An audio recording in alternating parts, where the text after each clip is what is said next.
আসসালামু আলাইকুম। জানিয়ে দিব এই মাত্র পাওয়া সংবাদ। প্রথমেই বলে দিচ্ছি সংবাদ শিরোনাম, এরপর বলবো বিস্তারিত। পুরো দেশ আজ এক হাড়হিম করা রাজনৈতিক দাবার চালের সাক্ষী। আজ সবথেকে বড় ব্রেকিং নিউজ, অবশেষে যেমন রোগী ঠিক তেমন মোক্ষম ঔষধ দিল জামায়াতে ইসলামী। নিজেদের পাতাজালে কি তবে এবার নিজেরাই ধরা খেল বিএনপি? কেন হঠাৎ ওলটপালট হয়ে গেল সব রাজনৈতিক সমীকরণ, আর কিভাবেই বা নিজেদের পায়ে নিজেরা কুড়াল মারল ধানের শীষের নেতারা? জামায়াতের এই ভয়ঙ্কর পাল্টাচাল আর বিএনপির চরম রাজনৈতিক সংকটের সব গোপন রহস্য জানতে ভিডিওটি 1 সেকেন্ডও না টেনে শেষ পর্যন্ত দেখুন। আরও জানাবো, শাহবাগ একদিনে তৈরি হয়নি, এটা শতবর্ষী প্রজেক্ট। সাদিক কায়েমের বিস্ফোরক বক্তব্যে নতুন রাজনৈতিক বিতর্ক, সামাজিক মাধ্যমে তুমুল আলোচনা শুরু। এতক্ষণ শুনছিলেন শিরোনাম, এখন বলবো বিস্তারিত। তাই ভিডিওটিতে একটি লাইক দিয়ে চ্যানেলটা সাবস্ক্রাইব করে সম্পূর্ণ ভিডিওটা মনোযোগ দিয়ে দেখতে থাকুন। বাংলাদেশের রাজনীতিতে আজ এক অভাবনীয় মোড়, আর সব সমীকরণ ওলটপালট করে দেওয়া এক ঐতিহাসিক ঘটনার সাক্ষী হয়ে থাকল দেশ। সবথেকে বড় ব্রেকিং নিউজ আমাদের হাতে এসেছে। দেশের রাজনৈতিক অন্দরমহলে আজ এক বিশাল বিস্ফোরণ ঘটেছে, যখন খবর ছড়িয়ে পড়েছে যে জামায়াতে ইসলামী এমন এক পাল্টা চাল দিয়েছে যা বিএনপির দীর্ঘদিনের পরিকল্পনাকে পুরোপুরি ধূলিসাৎ করে দিয়েছে। রাজনৈতিক বিশ্লেষকরা বলছেন, জামায়াতের এই পদক্ষেপ অনেকটা যেমন রোগী তেমন ঔষধ দেওয়ার মতো এক মোক্ষম কৌশল হিসেবে কাজ করেছে। এই খবরটি ছড়িয়ে পড়ার পর থেকেই রাত থেকেই প্রতিটি মোড়ে এবং সাধারণ মানুষের মনে এক বিশাল আতঙ্ক আর বিস্ময় সৃষ্টি হয়েছে। কিন্তু সবথেকে বড় ধামাকা আর আসল রোমাঞ্চকর খবর হল, বিএনপি কেন নিজেদের পাতা রাজনৈতিক জালে নিজেরাই আটকা পড়ল। গোয়েন্দা রিপোর্ট এবং অভ্যন্তরীণ সূত্র থেকে পাওয়া অত্যন্ত চাঞ্চল্যকর ও শিউরে ওঠার মতো তথ্য অনুযায়ী একতরফা সিদ্ধান্ত নিতে গিয়ে বিএনপি নেতৃত্ব এমন কিছু ভুল করেছে যা এখন তাদের অস্তিত্ব রক্ষার লড়াইয়ে ঠেলে দিয়েছে। হঠাৎ করে এই নাটকীয় পরিবর্তন এবং শীর্ষ নেতৃত্বের এমন ভুল মুভমেন্ট পুরো দক্ষিণ এশিয়ায় এক বিশাল তোলপাড় সৃষ্টি করেছে। এই রহস্যময় পট পরিবর্তন আর জামায়াতের দেওয়া সেই ঔষধের নেপথ্যে আসলে কোন ভয়ঙ্কর ও রোমহর্ষক সত্য লুকিয়ে আছে, আজ তার সব গোপন তথ্য আপনাদের সামনে সরাসরি উন্মোচন করব। পরিস্থিতির বহভয়তা বুঝতে 1 সেকেন্ডও না টেনে পুরো ভিডিওটি শেষ পর্যন্ত দেখুন, কারণ আজকের এই প্রতিবেদন দেশের শাসন ব্যবস্থা আর আগামীর ক্ষমতা দখল নিয়ে সবথেকে বড় বিস্ফোরণ হতে যাচ্ছে। আন্তর্জাতিক গোয়েন্দা সংস্থা এবং রাজনীতির নীতি নির্ধারণী মহল থেকে পাওয়া অত্যন্ত শিউরে ওঠার তথ্য অনুযায়ী এই রাজনৈতিক চালটি কোনো সাধারণ ঘটনা নয়, বরং এটি এক সুপরিকল্পিত মাস্টার প্ল্যান হতে পারে। বিশ্বস্ত সূত্র বলছে, পর্দার আড়ালে চলা অনেক গোপন সমঝোতা এবং কৌশলগত জোটের ফাটল এখন প্রকাশ্যে চলে এসেছে, যা বিএনপিকে এক চরম অনিশ্চয়তার মুখে ফেলে দিয়েছে। এই হঠাৎ ঘটে যাওয়া ঘটনা প্রবাহ প্রমাণ করছে যে বাংলাদেশের রাজনীতি এখন আর কেবল সভার মধ্যে সীমাবদ্ধ নেই, এটি এখন সরাসরি এক অস্তিত্ব রক্ষার লড়াইয়ে রূপ নিয়েছে, যা সাধারণ মানুষের কল্পনাকেও ছাড়িয়ে গেছে। গোয়েন্দা সংস্থাগুলো বলছে, জামায়াতের এই নতুন অবস্থান আসলে ক্ষমতার ভারসাম্য লণ্ডভণ্ড করে দেওয়ার একটি সুগভীর রাজনৈতিক চাল, যা বিএনপিকে রাজপথে বড় ধরনের বিপাকে ফেলে দিয়েছে। নথিপত্র অনুযায়ী এই নতুন সমীকরণ আসলে ক্ষমতার মসনদে এক বড় ধরনের ওলটপালটের ইঙ্গিত দিচ্ছে, যা আগামীর রাজনৈতিক মানচিত্রকে মুহূর্তের মধ্যে লণ্ডভণ্ড করে দিতে পারে।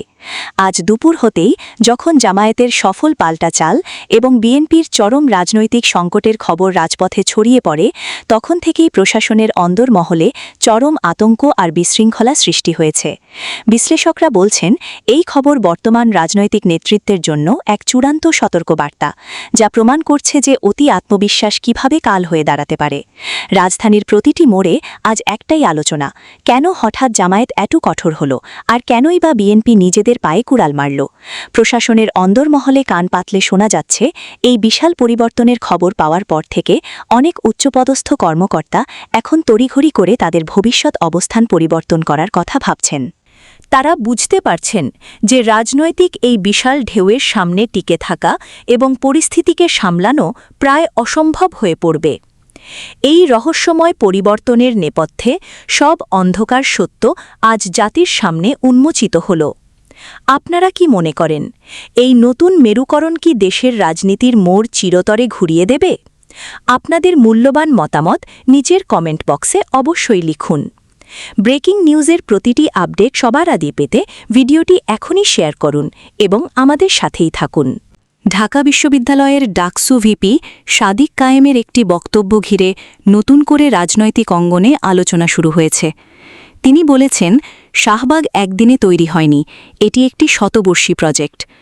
সম্প্রতি ঢাকা বিশ্ববিদ্যালয়ের আর.সি. মজুমদার অডিটোরিয়ামে আয়োজিত একটি আলোচনা সভায় তিনি এ মন্তব্য করেন।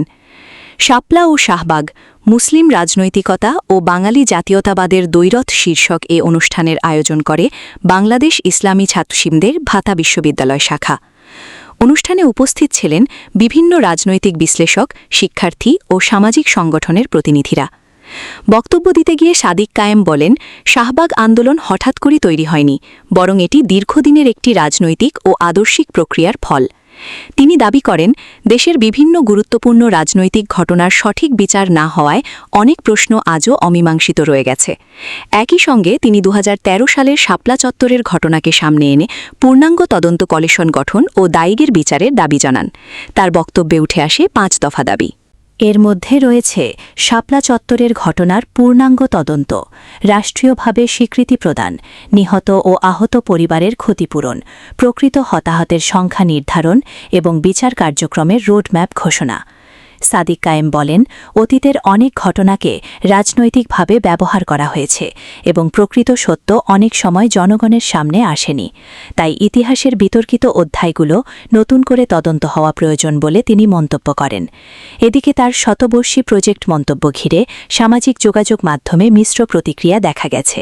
কেউ তার বক্তব্যকে রাজনৈতিক বিশ্লেষণ হিসেবে দেখছেন, আবার কেউ এটিকে বিতর্ক উস্কে দেওয়ার চেষ্টা বলেও মন্তব্য করছেন।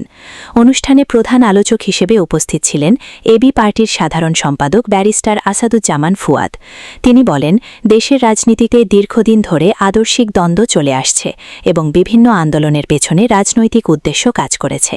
এছাড়া আরও কয়েকজন বক্তা দেশের রাজনৈতিক ইতিহাস, মানবাধিকার পরিস্থিতি ও বিচার ব্যবস্থা নিয়ে নিজেদের মতামত তুলে ধরেন। পুরো অনুষ্ঠান জুড়ে রাজনৈতিক ইতিহাস, আন্দোলন এবং রাষ্ট্রীয় ভূমিকা নিয়ে বিস্তর আলোচনা হয়। সাদিক কায়েমের বক্তব্য প্রকাশের পর রাজনৈতিক মহলে নতুন বিতর্কের সৃষ্টি হয়েছে এবং বিষয়টি নিয়ে সামাজিক যোগাযোগ মাধ্যমে আলোচনা সমালোচনা অব্যাহত রয়েছে।